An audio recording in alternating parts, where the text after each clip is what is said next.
आज हम उस ऐतिहासिक और दार्शनिक सफर की गहरी चर्चा करेंगे जिसने बौद्ध धर्म की नींव रखी।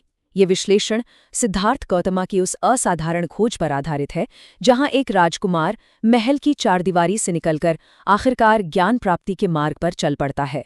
चलिए सीधे इस कहानी में चलते हैं।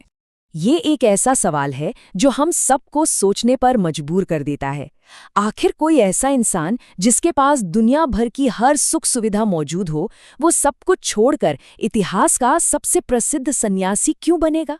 ये सवाल एक ऐसे बदलाव की बुनियाद रखता है जहां राजसी भोग विलास की जगह दुख के अनंत चक्र को तोड़ने की जिद ने ले ली। पहला भाग, द शेल्टर्ड रॉयल लाइफ। इस सफर की शुरुआत होती है नेपाल के लुम्बिनी से, जहां शाक्य वंश में राजा शुद्धोदना के यहाँ राजकुमार सिद्धार्थ का जन्म हुआ था। उनके इस शानदार जीवन के पीछे दरअसल एक गहरी वजह छिपी थी।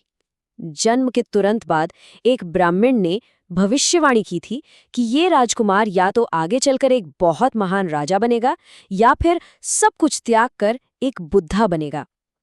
अब राजा शुद्धोदना तो यही चाहते थे कि उनका बेटा एक महान राजा बने, तो उन्होंने क्या किया? उन्होंने सिद्धार्थ को महल की चारदीवारी में कैद कर दिया ताकि वो बाहरी दुनिया की किसी भी कठोर सच्चाई को देख ही ना सके। दूसरा भाग, द 4 रिवीलिंग साइट्स। लेकिन आखिर सच्चाई को कब तक छुपाया जा सकता था? 29 साल की उम्र में जब इस सुरक्षित राजकुमार ने अपने सारथी चन्ना के साथ महल के बाहर पहली बार कदम रखा, तो सामने 4 ऐसे दृश्य थे जिन्होंने उनकी पूरी दुनिया हिलाकर रख दी। सबसे पहला दृश्य था बुढ़ापा। एक बेहद कमजोर बूढ़ा आदमी। पहली बार किसी बूढ़े व्यक्ति को देखकर सिद्धार्थ बिल्कुल शॉक्ड हो गए। सारथी चन्ना ने उन्हें समझाया कि शरीर का ढलना और कमजोर होना एक अटल सच्चाई है और हर जीवित प्राणी को इस दौर से गुजरना ही पड़ता है। इसके तुरंत बाद सामने आया दूसरा दृश्य, बीमारी। एक बीमार व्यक्ति जो असहनीय शारीरिक दर्द से तड़प रहा था। इस दृश्य ने राजकुमार के अकेलेपन के भ्रम को और तोड़ दिया और उन्हें एहसास दिलाया कि चाहे कोई भी हो, हर इंसान अनिश्चित बीमारी और शारीरिक दुख के सामने पूरी तरह बेबस है। फिर आया तीसरा दृश्य, जिसने इंसानी अमरता के आखिरी भ्रम को भी टुकड़े टुकड़े कर दिया, मौत। एक मृत शरीर को देखकर सिद्धार्थ इस अटल सच्चाई के आमने सामने आ खड़े हुए कि मौत आखिरकार सभी को आनी है। इस एक सच्चाई ने उनके महल के सारे आयशो आराम को बिल्कुल बेमानी और खोखला साबित कर दिया। लेकिन इन सभी दुखों के बीच चौथे दृश्य ने एक ऐसी उम्मीद की किरण जगाई जिसने इतिहास बदल दिया। एक घूमने वाला सन्यासी जिसका पूरा जीवन सिर्फ मानव दुख का कारण और समाधान खोजने में समर्पित था। बस यही वो पल था जिसने राजकुमार को दुख के इस अनंत चक्र का तोड़ निकालने के लिए प्रेरित किया और उन्होंने अपने राजसी जीवन को हमेशा के लिए छोड़ने का सबसे बड़ा फैसला लिया। तीसरा भाग, quest for the middle way. इस महान त्याग के बाद सिद्धार्थ की आध्यात्मिक खोज शुरू हुई और वो उस दौर के लोकप्रिय श्रमणा आंदोलन में शामिल हो गए। यहाँ हम 2 बिल्कुल उलट छवियों का मुकाबला देख सकते हैं। एक तरफ थी उनकी पुरानी जिंदगी, यानी चरम भोग विलास और महल की चकाचौंध, और अब दूसरी तरफ थी चरम आत्मक्लेश, यानी कठोर संन्यास। सिद्धार्थ ने ज्ञान पाने की चाह में खुद को भूखमरी के उस मुकाम तक ढकेल दिया जहां उनका शरीर सिर्फ हड्डियों और चमड़ी का ढांचा बनकर रह गया।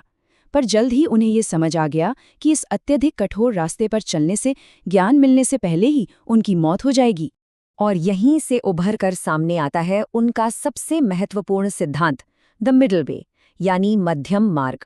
ये एक ऐसा संतुलित रास्ता है जो इन दोनों नकारात्मक चरम सीमाओं से बचता है, न तो अत्यधिक ऐश्वाराम और न ही अत्यधिक कष्ट। बोधगया में बोधि वृक्ष के नीचे ध्यान लगाते हुए इसी मध्यम मार्ग को अपनाकर उन्होंने आखिरकार सर्वोच्च ज्ञान प्राप्त किया और वो कहलाए बुद्धा, यानी दी अवेकेंड वन। चौथा भाग, दी 4 नोबल ट्रूथ्स। सारनाथ के डियर पार्क में अपना सबसे पहला उपदेश देते हुए बुद्धा ने अपनी मूल फिलॉसफी दुनिया के सामने रखी, जो किसी माहिर डॉक्टर के इलाज करने के तरीके से काफी मिलती जुलती है। उनकी दी गई फिलॉसफी को अगर इस खूबसूरत मेडिकल एनालॉजी से समझें तो सबसे पहले आती है समस्या की पहचान, यानी दुख एक बीमारी है। फिर आता है इस बीमारी का मूल कारण, जो है तृष्णा या क्रेविंग।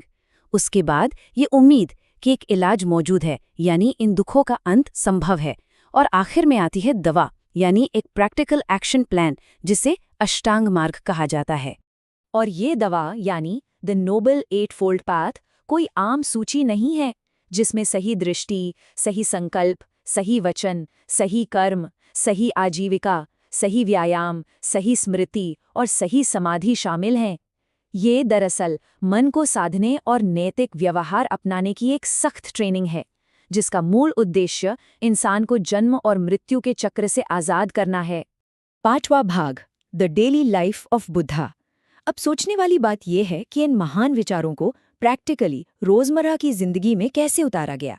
अपने 45 सालों के लंबे सफर में बुद्धा ने सिर्फ ज्ञान नहीं बांटा, बल्कि एक बेहद कड़ी दिनचर्या का अनुशासन भी निभाया। उनका पूरा दिन अनुशासन के सख्त हिस्सों में बंटा हुआ था। सुबह 4 बजे से ध्यान और भिक्षा के साथ दिन शुरू होता। दोपहर भर लोगों की परेशानियां सुनकर उन्हें सलाह देना। शाम को आम जनता के लिए प्रवचन और आधी रात का समय देवताओं के प्रश्नों के उत्तर देने के लिए तय था। लेकिन यहाँ जो बात वाकई दिमाग को हैरान कर देती है वो ये है कि दिन के आखिरी हिस्से में शरीर को थोड़ा आराम देने के लिए चलने और ध्यान करने के बाद वो हर दिन सिर्फ और सिर्फ 1 घंटे की नींद लेते थे और फिर सीधे वापस उसी साइकिल में। 1 घंटे की नींद, ये अनुशासन उनकी अटूट ऊर्जा को दर्शाता है। 6वां भाग, legacy and final days. Ganga के मैदानों में दशकों तक लोगों की सेवा करने और ज्ञान बांटने के बाद आखिरकार बुद्धा के इस लंबे सफर के समापन का समय आ गया। 80 साल की उम्र में कुशीनगर में अपना आखिरी भोजन ग्रहण करने के बाद बुद्ध ने महापरिनिर्वाण प्राप्त किया। और जानते हैं, जब वो अपने आखिरी दिनों में गंभीर रूप से बीमार थे, तब भी उन्होंने असीम करुणा दिखाई। कुंडा नाम के जिस लोहार ने उन्हें वो आखिरी भोजन परोसा था, बुद्ध ने ये सुनिश्चित किया कि उस लोहार के मन में कोई आत्मग्लानि या गिल्ट ना रहे। आज भी ये 4 मुख्य तीर्थ स्थल उनकी कहानी बयान करते हैं। लुम्बिनी, जहां उनका जन्म हुआ, बोधगया, जहां ज्ञान मिला, सारनाथ, जहां पहला उपदेश दिया, और कुशीनगर, जहां महापरिनिर्वाण प्राप्त किया। ये जगहें आज भी इतिहास और आध्यात्मिक यात्रा का सबसे बड़ा मूल बिंदु हैं। तो आखिर में सवाल बस इतना रह जाता है कि बुद्धा की विरासत सिर्फ एक पुरानी कहानी नहीं है। आज की इस आधुनिक दुनिया में, जहां हम एक तरफ अत्यधिक दिखावे और भोग विलास में फंसे हैं और दूसरी तरफ भयानक अभाव है, ऐसे माहौल में ये मध्यम मार्ग मानवता को आगे बढ़ने का एक बेहतरीन और संतुलित रास्ता कैसे दे सकता है? सोचिएगा ज़रूर। इस विश्लेषण में साथ बने रहने के लिए बहुत बहुत शुक्रिया।